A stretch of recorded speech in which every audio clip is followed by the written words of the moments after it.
से ईडी द्वारा लगातार पूछताछ की जा रही है। झारखंड के मुख्यमंत्री हेमंत सोरेन मंगलवार को फिर रांची पहुंचे, जहां ईडी द्वारा उनसे पूछताछ की। ये बदले की राजनीति है। शिबू सोरेन का बेटा हेमंत सोरेन, जो इंडिया गठबंधन के एक मजबूत साथी हैं, उनको तोड़ने की कोशिश की जा रही है। ऐसे ईडी का बेजा इस्तेमाल करने की कोशिश की जा रही है जिस खदान से आज तक एक पत्थर नहीं निकला है। भारतीय जनता पार्टी अपनी ईडी, सीडी, सीबीआई और इनकम टैक्स के जरिए पूरे देश को आतंकित करना चाहती है। इसका हर कीमत पर विरोध होगा। इनकी भागने में मदद करी और जिसके बाद वो भाग पाए, और उसके साथ ही उन्होंने ट्वीट में लिखा है कि चोर चोर मौसेरे पर। निशिकांत दुबे जी, रांची में अच्छा सा मानसिक अस्पताल भी है, आपको वहां की विजिट करनी चाहिए। एक मुख्यमंत्री जो केंद्रीय सुरक्षा प्राप्त होता है, अगर वो कोई उस पर भागने जैसा आप कुत्सित और नीच आरोप लगाते हैं तो आपको अपनी सुरक्षा एजेंसियों से जरूर पूछना होगा, अमित शाह जी से पूछना होगा कि इन सुरक्षा व्यवस्था के रहते वो अगर भागे हैं तो कहां भागे हैं, और वो अपने पूर्व निर्धारित कार्यक्रमों के साथ में थे। आपको इस तरीके के आरोप लगाने से पहले सच्चाई जान लेनी चाहिए, क्योंकि ये आरोप आप हेमंत सोरेन के ऊपर नहीं, अमित शाह के ऊपर लगा रहे हैं। इसी के साथ जिन्होंने कांग्रेस नेता राहुल गांधी की भारत जोड़ो न्याय यात्रा ने पश्चिम बंगाल के इन्हीं शहरों से गुजरने के कुछ दिन बाद चोपड़ा और इस्लामपुर में पदयात्रा की, इसमें ममता बनर्जी ने कहा है कि ये टीएमसी है जो राज्य के लोगों के अधिकारों के लिए लड़ रही है। हम बंगाल में कांग्रेस, सीपीआईएम, बीजेपी गठजोड़ को हराने के लिए एकजुट होना चाहते हैं। ममता बनर्जी ने वहां क्या कहा अपनी पार्टी के वर्करों से, इसका एक बहुत बड़ा मूल्यांकन जनता में नहीं किया जा सकता।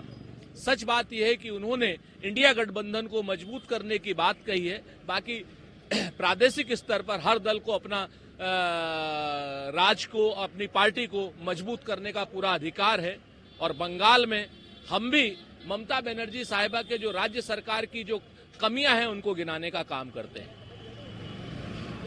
उत्तराखंड के सीएम पुष्कर धामी कहते हैं कि समिति ने हमें 2 फरवरी तक की तारीख दी है, जब वे अपना मसौदा यूसीसी को लेकर के हमें सौंपेंगे। उसके बाद हम इसमें कानून बनाने के लिए जरूरी औपचारिकताएं पूरी की जाएंगी। यही सारी चीजें चल रही थी, जिसको देखते हुए लगता है कि 6 फरवरी तक यूसीसी को लेकर के वो पेश करेंगे संसद में अपनी चीजें।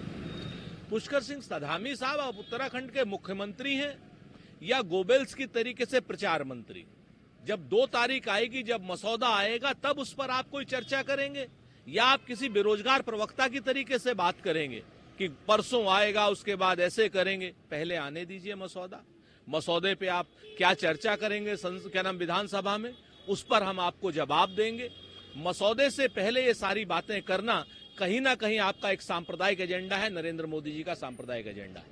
क्या कहेंगे, इतना उठापटक के बाद दिल्ली ईडी पहुंची, मुख्यमंत्री गायब रहे, जैसे कि आरोप लगाया गया, अब मुख्यमंत्री आ गए हैं और आज पूछताछ भी होगी।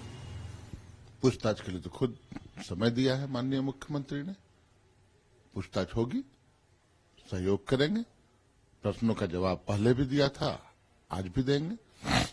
लेकिन एक जो पूर्वाग्रह दिखता है केंद्रीय एजेंसियों का, लगता है कोई टास्क मिला हुआ है ऊपर से।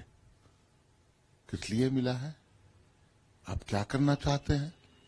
आप चुनी हुई एक लोकप्रिय मुख्यमंत्री, आदिवासी मुख्यमंत्री के साथ कैसा बर्ताव करना चाहते हैं? आपका क्या बिहेवियर रहेगा? आपके आगे की रणनीति क्या है?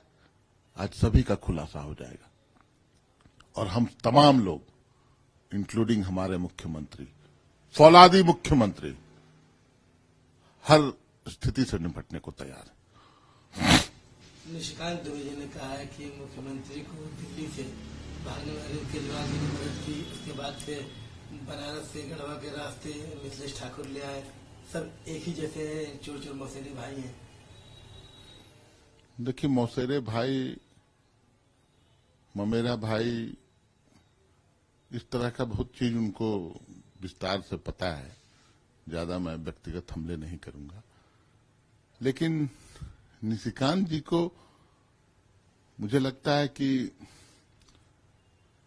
भविष्यवक्ता हैं, या पहले तो कारपोरेट घराने के बहुत अच्छे लियार्नर माने जाते थे।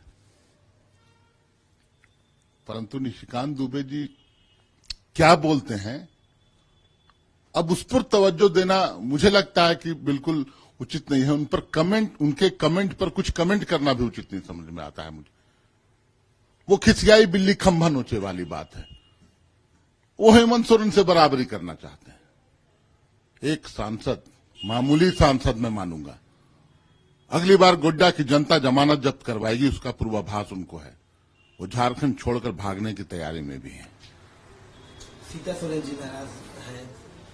उनका कहना है कि कल्पना सोरेन अगर आएंगी, जैसे कि रिपोर्ट्स आ रहे हैं, कल्पना सोरेन का नाम सामने आएगा तो वो सपोर्ट नहीं करेंगे, क्योंकि उनका हक है। देखिए, सीता सोरेन जी अभी क्या बोल रही हैं, मुझे पूरा विश्वास है वो पार्टी लाइन से अलग नहीं जाएंगी। पार्टी का जो भी निर्णय होगा वो उसके साथ रहेंगे, ऐसा हम लोगों को विश्वास है।